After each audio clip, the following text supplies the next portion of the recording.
Hello. अब एक देखो भाई जरा इसको, ये ऐसे है, ऐसे ऐसे,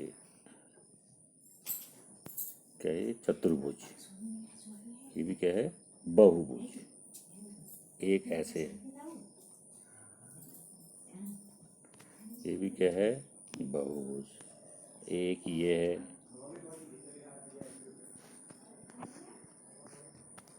ये भी क्या है? बहुभुज। ये भी क्या है? बहुभुज। देखते जाओ हैं, ठीक है ना। अब ऐसे भी हैं बहुभुज, ये देखो, ये भी क्या है? बहुभुज।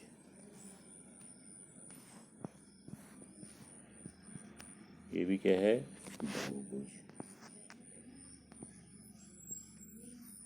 ये भी क्या है? बहुभुज। देख रहे हो तुम? एक तो ऐसा है, एक तो कैसा है?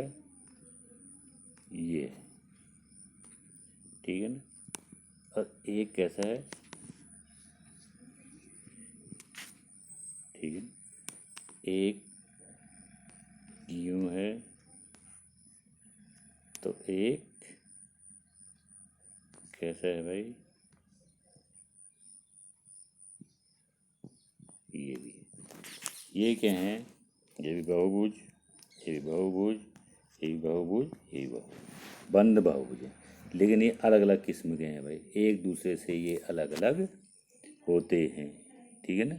अब कैसे अलग हुए? इसका विकर्ण अगर हम करेंगे तो इनका विकर्ण बाहर जा सकता है। देखो जैसे इस वाले में ये विकर्ण है, बिंदी बिंदी से देख रहे हो तुम, बिंदी बिंदी बिंदी, ये विकर्ण, ठीक है ना। इसका विकर्ण ये हो सकता है, और इसका विकर्ण ये है, ठीक है। इनके विकर्ण ये होंगे। विकर्ण किसे बोलते हैं? जब बहुभुज का विकर्ण उसके किन्हीं दो शीर्षों, आसन्न शीर्षों को छोड़, मैंने एक शीर्ष छोड़कर, अगर जो हमें रेखाखंड प्राप्त होता है उसे हम क्या कहते हैं? विकर्ण कहते हैं। अब इसका विकर्ण देखो, जो जैसे ये है, इसका एक विकर्ण बाहर जा रहा है, ये है, डॉट डॉट लाइन से बना रहा हूँ मैं, ये विकर्ण बाहर है, ये वाला है बाहर, ये वाला विकर्ण भी बाहर है। लेकिन इनके विकर्ण देखो, ये अंदर है। जैसे इस ये है, इसका विकर्ण अंदर है, ठीक है ना। ये विकर्ण क्या है? अंदर। और ये विकर्ण क्या है? बाहर है, ये बाहर। तो अब दोनों में अंतर हो गया ना, इन चतुर्भुजों में अंतर है, इसका मतलब। तो जिसके विकर्ण क्या होंगे? बाहर होंगे। जिसके विकर्ण क्या होंगे? बाहर होंगे, उन्हें हम अवतल बहुभुज कहते हैं। क्या कहते हैं उन्हें? अवतल बहुभुज,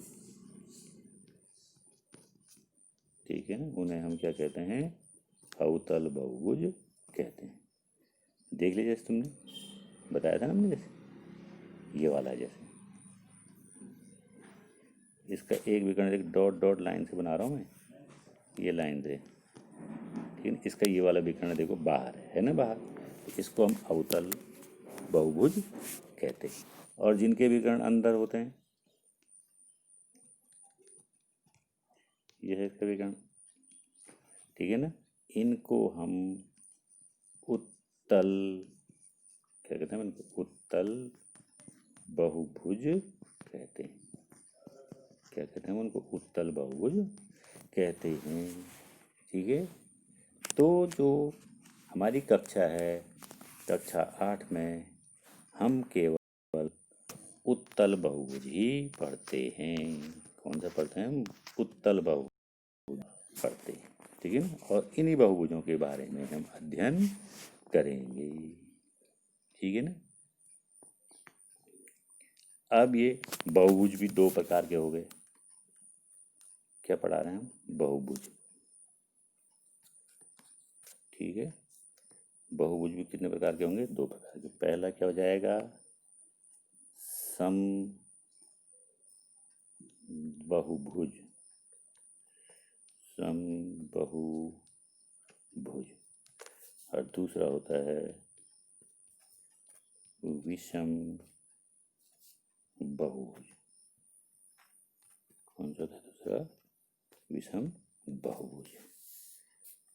अब भाई हम समबाहुभुज किसको कहेंगे? हम किसके बारे में पढ़ेंगे अब? समबाहुभुज। समबाहुभुज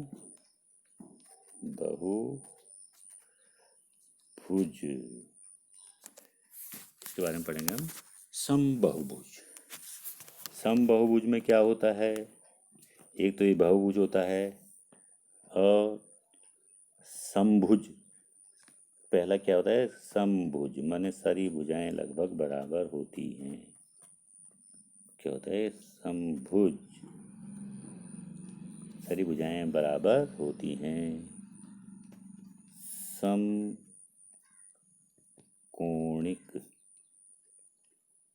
समकोणिक, ठीक है ना? क्या होते हैं? समकोणिक।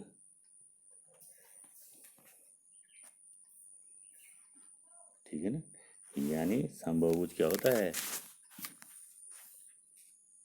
समभुज समकोणिक होता है। जैसे वर्ग में होता है ना, वर्ग में क्या होती है? भुजाएं और कोण ऐसा होता है लगभग वर्ग। इसमें बन नहीं पा रहा, लगभग वर्ग ऐसा होता है। भुजाएं तो ये हो गई, ये भुजा बराबर, ये भुजा और ये भुजा बराबर, ये भुजा, यानी इसकी चारों भुजाएं बराबर होती हैं और कोण भी बराबर होते हैं।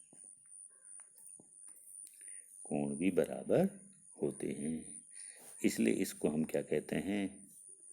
समबाहुभुज। क्या कहेंगे हम? वर्ग को समबाहुभुज। ठीक है ना? लेकिन आयत ऐसा होता है,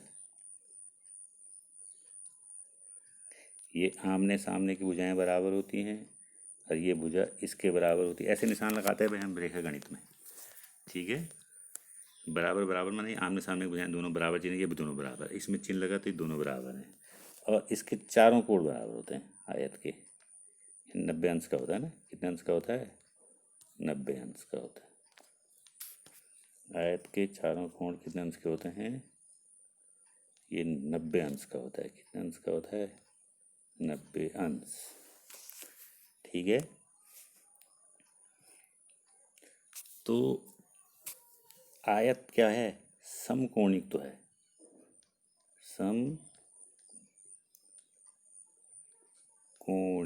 तो है, लेकिन समभुज नहीं है। लेकिन समभुज नहीं। आयत में समभुज क्यों नहीं है? क्योंकि भुजाएं क्या हैं उसकी? अलग अलग नाप की, आमने सामने की भुजाएं बराबर होती हैं बस।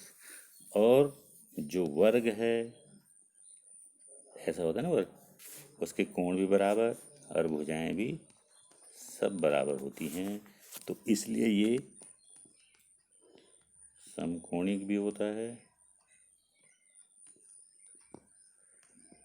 ठीक है? और समभुज भी होता है। आयत क्या होता है? समकोणिक भी और समभुज भी होता है। ठीक है ना? अब जैसे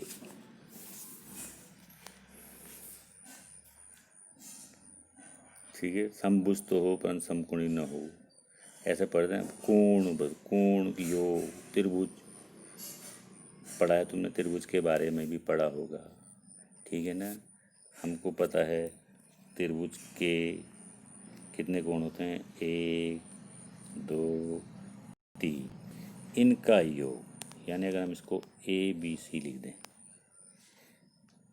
तो कोण A प्लस कोण B प्लस कोण C बराबर कितना होता है? 180 अंश होता है। ठीक है ना? तो त्रिभुज के तीनों कोणों का योग 180 अंश होता है। अब यदि हमको दो कोण दे रखे तो हम तीसरे कोण का मान निकाल सकते हैं। कैसे? उन दो कोणों को जोड़ेंगे और 180 में से उनको घटा देंगे। ठीक है ना? है कुल? अब हम यहाँ केवल क्या है? चतुर्भुज। यहाँ केवल क्या है? चतुर्भुज। और हम चतुर्भुज के बारे में पढ़ेंगे। अभी हमने उत्तल चतुर्भुज, अवतल चतुर्भुज पढ़ लिया, उसके विकर्ण भी पढ़ दिया, ठीक है।